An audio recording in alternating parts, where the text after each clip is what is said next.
وإلى مدين أخاهم شعيبا قال يا قوم اعبدوا الله ما لكم من إله غيره. أعوذ بالله من الشيطان الرجيم. بسم الله الرحمن الرحيم. وإلى مدين أخاهم شعيبا قال يا قوم اعبدوا الله ما لكم من إله غيره ولا تنقصوا المكيال والميزان إني أراكم بخير وإني أخاف عليكم عذاب يوم محيط.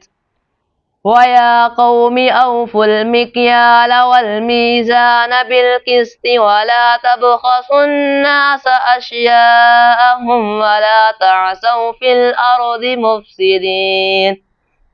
بقية الله خير لكم إن كنتم مؤمنين وما أنا عليكم بحفيظ. قالوا يا شعيب أصلاتك تأمرك أن نترك ما يعبد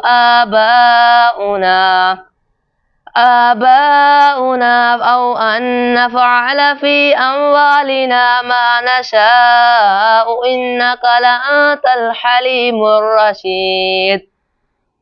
قال يا قوم أرأيتم إن كنت على بينة من ربي